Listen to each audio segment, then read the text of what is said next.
Rameswaram cafe bomb blast ಪ್ರಕರಣಕ್ಕೆ big twist ಸಿಕ್ಕಿದೆ. ಸ್ಫೋಟಕ್ಕೂ ಮುನ್ನ ಖತರ್ನಾಕ್ ಐಡಿಯಾಗಳನ್ನು ಶಂಕಿತ ಉಗ್ರ ಮಾಡಿದ್ದ. ಈ ಸ್ಫೋಟದಲ್ಲಿ ತನ್ನನ್ನು ತಾನು ಮರೆಮಾಚೋದಕ್ಕೆ ಖತರ್ನಾಕ್ ಐಡಿಯಾಗಳನ್ನು ಶಂಕಿತ ಮಾಡಿದ್ದ. ರಾಮೇಶ್ವರಂ ಕೆಫೆ ರಸ್ತೆಯಲ್ಲೇ ಹಲವಾರು ಬಾರಿ ಆ ಆರೋಪಿ ಸಂಚಾರ ಕೂಡ ಮಾಡಿದ್ದಾನೆ.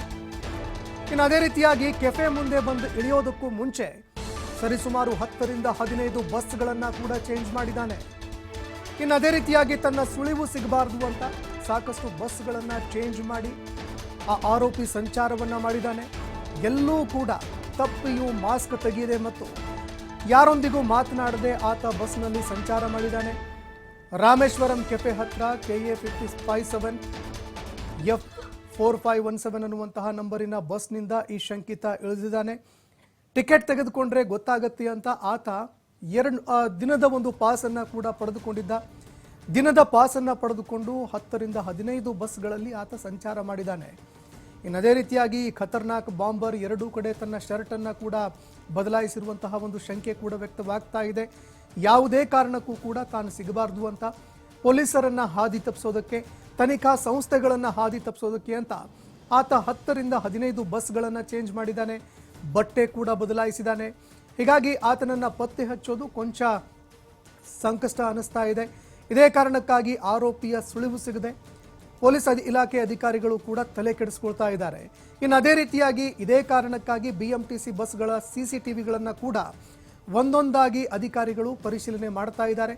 ಪ್ರಕರಣಕ್ಕೆ ಸಂಬಂಧಪಟ್ಟಂತೆ NIA ಅಧಿಕಾರಿಗಳು ಕೂಡ ಇದೀಗ ಈತನ ಪತ್ತೆಗೆ ಮುಂದಾಗಿದ್ದಾರೆ.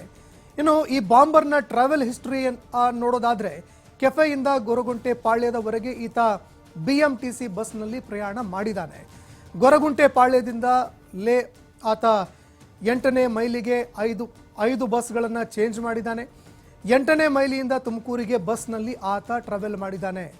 ಇನ್ನು ತುಮಕೂರಿನಿಂದ ಆತ ಬಳ್ಳಾರಿಗೆ ಬಸ್ನಲ್ಲಿ ಪ್ರಯಾಣ ಮಾಡಿದ್ದಾನೆ. ಬಳ್ಳಾರಿಯಿಂದ ಹೊಸಪೇಟೆಗೆ ಆತ ಟ್ರಾವೆಲ್ ಮಾಡಿದ್ದಾನೆ. ಈತನ ಸಂಪೂರ್ಣ ಒಂದು ಟ್ರಾವೆಲ್ ಹಿಸ್ಟ್ರಿ ಇದೀಗ TV5 ಕನ್ನಡಕ್ಕೆ ಲಭ್ಯ ಆಗಿದೆ. ಈ ಟ್ರಾವೆಲ್ ಹಿಸ್ಟ್ರಿಯನ್ನು ನೋಡ್ತಾ ಹೋಗೋದಾದ್ರೆ ಎಲ್ಲ ಕಡೆಗಳಲ್ಲೂ ಕೂಡ ಆತ ಬಸ್ನಲ್ಲಿ ಪ್ರಯಾಣ ಮಾಡಿದ್ದಾನೆ. ಆ ಪ್ರಯಾಣದ ಒಂದು ಹಿಸ್ಟ್ರಿಯನ್ನು ಕೂಡ ನೀವು ನೋಡ್ತಾ ಇದ್ದೀರಿ ನೋಡಿ. 8ನೇ ಮೈಲಿಗೆ ಆತ 5 ಬಸ್ಗಳನ್ನು ಚೇಂಜ್ ಮಾಡಿದ್ದಾನೆ. 8ನೇ ಮೈಲಿಯಿಂದ ಆತ ತುಮಕೂರಿಗೆ ಬಸ್ನಲ್ಲಿ ಟ್ರಾವೆಲ್ ಮಾಡಿದ್ದಾನೆ. ಇನ್ನು ತುಮಕೂರಿನಿಂದ ಬಳ್ಳಾರಿಗೆ ಬಸ್ನಲ್ಲಿ ಆತ ಪ್ರಯಾಣ ಮಾಡ್ತಾನೆ. ಬಳ್ಳಾರಿಯಿಂದ ಹೊಸಪೇಟೆಗೆ ಪ್ರಯಾಣವನ್ನು ಮಾಡ್ತಾನೆ. ಅದೇ ರೀತಿಯಾಗಿ ಹೊಸಪೇಟೆಯಿಂದ ಬೀದರ್ಗೆ ಪ್ರಯಾಣ ಮಾಡ್ತಾನೆ. ಬೀದರ್ನಿಂದ ಆತ ಹೋಗಿದ್ದೆಲ್ಲಿ ಅನ್ನುವಂತಹ ವಿಷಯಕ್ಕೆ ಸಂಬಂಧಪಟ್ಟಂತೆ ಯಾವುದೇ ಮಾಹಿತಿಗಳು ಲಭ್ಯವಿಲ್ಲ. ಇನ್ನು ಇದೇ ವಿಚಾರಕ್ಕೆ ಸಂಬಂಧಪಟ್ಟಂತೆ ಇದೀಗ ತನಿಖಾ ಅಧಿಕಾರಿಗಳು ತಲೆ ಕೆಡಿಸಿಕೊಂಡಿದ್ದಾರೆ. ಇದೇ ಕಾರಣಕ್ಕಾಗಿ ಆತನನ್ನ ಪತ್ತೆ ಹಚ್ಚೋದಕ್ಕೆ ಅಂತ ಪೊಲೀಸ್ ಅಧಿಕಾರಿಗಳು ಬಲೆ ಬೀಸಿದ್ದಾರೆ.